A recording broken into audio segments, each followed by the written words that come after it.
Welcome to the Phil and Freddy the Rabbit Show. My name is Philip DePoy, and we're fortunate to have with us today one of the finest examples of love, life, and joie de vivre. What? Freddy the Rabbit, Mr. Freddy the Rabbit. Can we have a little applause for Mr. Freddy the Rabbit? A little applause, of course. The audience is growing. The audience is growing. We now have, two people clapping for you. About 3 feet tall. Listen. Yes. Listen. Mr. Rabbit, if I may call you that. Yes, honored.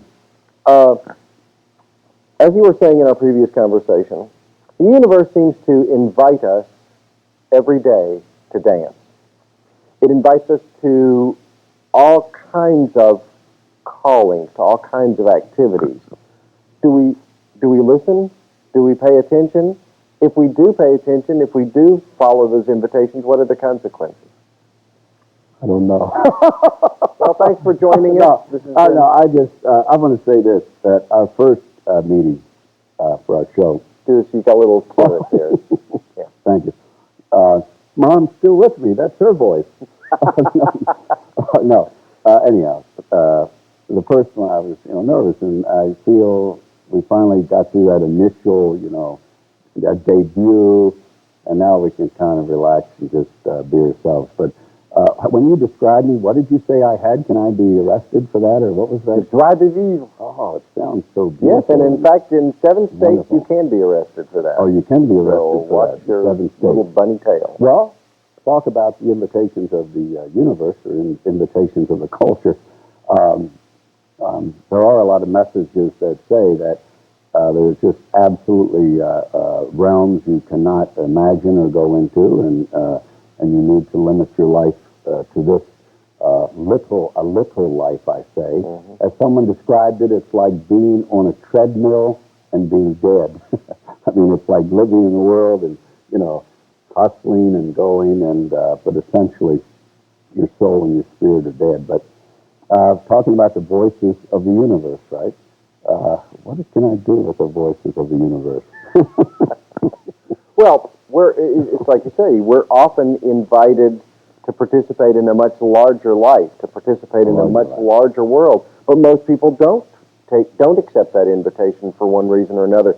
People feel safer in institutions rather than by themselves. People feel safer in what has been described to us by other people as a normal life. Okay. Well, give me an example. I think this will help. It'll help me kind of keep this conversation going. I was sitting not long ago with a group of university professors and ministers, one minister that was still in the church and a couple others that had been ministers and had left the church for other callings. And we were sitting around a table for a number of hours, relaxed, being ourselves, and they were talking about life in organizations, life in universities, or the church, and dealing with the contradictions in that, like a university that supposedly invites people to inquire and to explore and to open and to hear the voices of all these different fields, the sciences, the arts, the social sciences, and so on, and find meaning, personal meaning in that.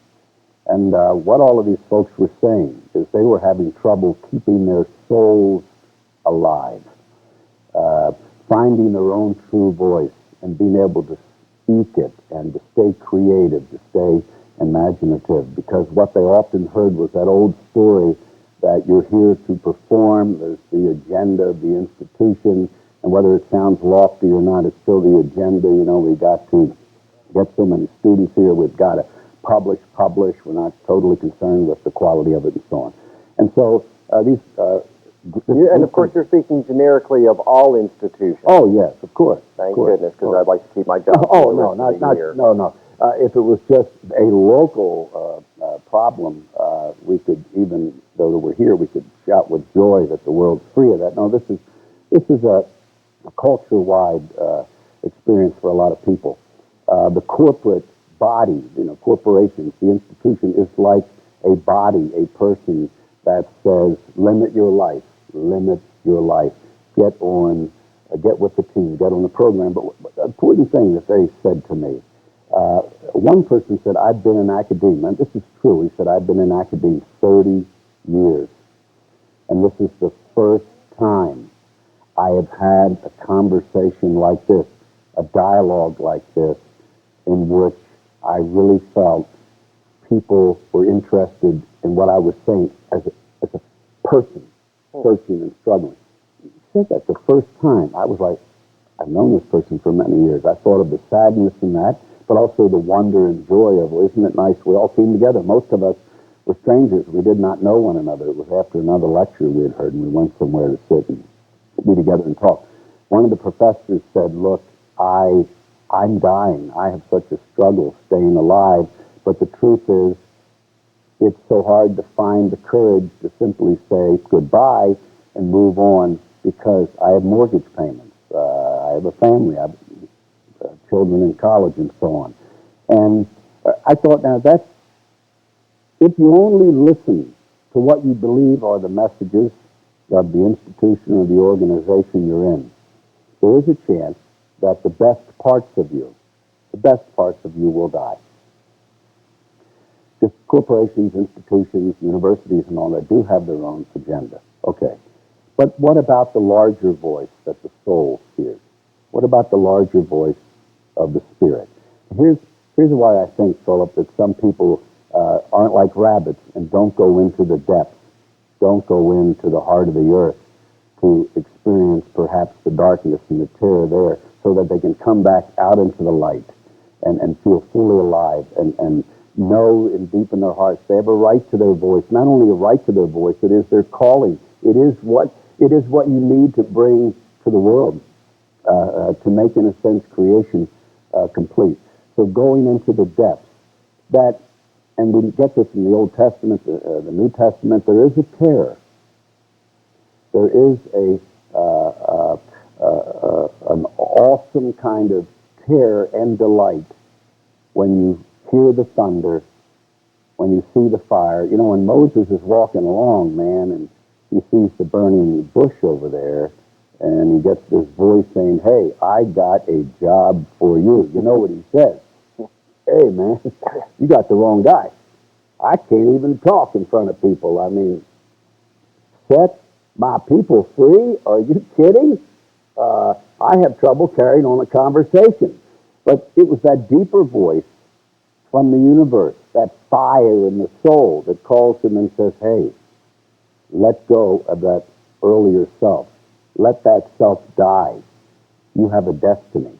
You have a calling. If you will open to it and step into it, the process of opening and stepping into it, responding to that voice will recreate you. This stuff makes sense to me. But you've hit on something here that if I could just play devil's advocate for a devil's second. Advocate, I like that.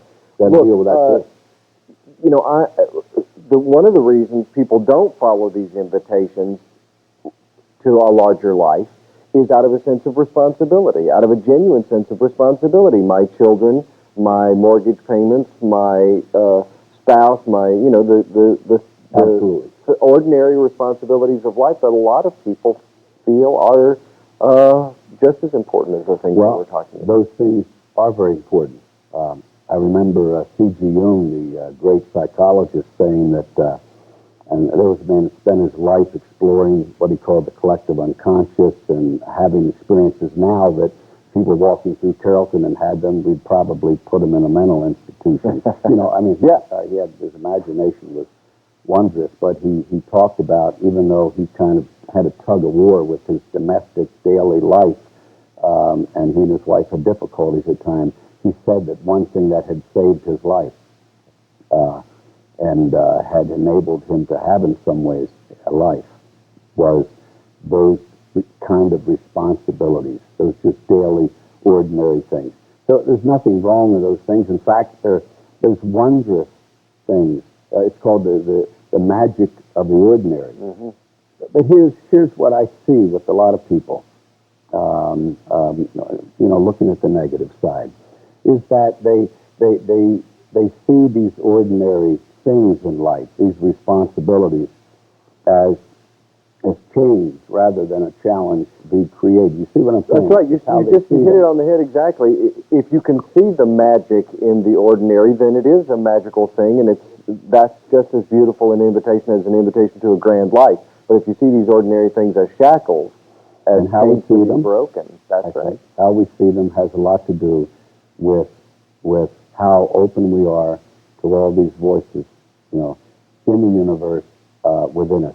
Sometimes these things seem so simple to me and so basic that I forget that there was a time when I heard about three voices, that said, be the perfect son, stay with your mommy, forever, be the man in her life she never had, never leave home, and that I lived that out for years. And sometimes I forget that when I realized I left and opened myself up to a larger world, and I maybe get a little, I do, sometimes a little self-righteous or arrogance. I do. I guess confession time, but forgetting that there, but for the grace of God, go I. But when I was growing up, and I took a long time growing up, I remember. In fact, I was in my backyard, intoxicated, and I'd spent a lot of years just wondering, what am I going to do with my life? Why don't you grow up, Fred? These voices, internal voices, these thought patterns that I heard, and someone said, Fred, you're never going to grow up. You're always going to mess it up. You're always going to sabotage it because you always have to go back home, go back to that world of your family. So you're never really going to succeed in making a place for yourself in a larger world. And another voice said, but I'd like to find my way there and be of service and be useful and belong to a larger world and connect with that. And another voice said, well, yeah, but forget it. Have you seen what adulthood is out there? And that was my struggle. And this will sound so simple and maybe silly to some people listening to us. And I don't think to you, but take my chance here. But the thing was, I looked around and I saw so few adults that seemed to have any excitement about being alive or found meaning in their work. And I'm sure they were out there, but I was not running into them. And I thought, adulthood, it looks more like a curse than a blessing. Well, who wants to be an adult? And it did have that sunlight that burned through the clouds and kind of seemed to it for a moment clear the vision. But what hit me was like it was like a voice. I didn't literally hear it outside of me. Something, a thought came up in me that came through like a voice, like God speaking to Moses. Fred, why do you keep assuming you have to be an adult like other people are an adult? You can be the kind of adult you want to be. Now, I have a feeling most people said, boy, Fred, that's a great revelation. For me, it was. It was a wonderful revelation. You can be the kind of adult you want to be, not the kind of adult the institution says you got to be, or your mother, whatever. You got to belong and connect to these people, but connecting doesn't have to do with conforming, being exactly what your family wants or the institution wants. Belonging and connecting has to do with bringing your passion and your energy in a spirit of love and openness to others and receiving theirs. Anyway, I'm preaching again. No, this is directly to the point. This is directly to the point. It is. You hear this. Thank you, You Lord. hear this invitation from the universe, and one of the keys to accepting it or not accepting it is accepting it on your own terms. You accept it from your center, not from any other direction. You accept it from your center, and in some ways, though, not on your own terms. There's one thing about a genuine meeting. Now we're getting started with this, and I'm a little, still. Actually, we're about to end with this, well, but you go right ahead. But getting somewhat preoccupied. But my hope with myself, my hope is, as I relax more and we encounter one another and meet, that what happens is that the Fred that started this series with you disappears. That I open myself to a larger experience, and part of it is because I experience you and your spirit and your soul, and there's a real encounter in a meeting, and what happens is that in finding myself, I give up myself. That the Fred isn't shattered, but sometimes it feels like a shattering. I think this will be more gentle, but that I will open, and as a result of our dialogue and interaction, that I've been open enough that I change, that I hear your voice and you hear mine, and we hear the voice of life that's shared here, and I become a larger person, larger than the Fred who sits here. Well, that's exactly what we're after. We're after hearing that invitation. And here's the clue. In finding yourself, you lose yourself. We've been talking with Mr. Freddy the Rabbit. Freddy the Rabbit. Find yourself and you lose yourself. Are we done? But I want to make you We an are honorary member of the Society for Well, the funny Restoration. here. The Society for the Restoration of Souls. Well, you'll forgive me if I don't wear this right at the moment. Well, I have to accept you I for have who a you are. certain dignity to You do. preserve that apparently you do not. You need Thank you it. so much Yes. for joining us. Thank you.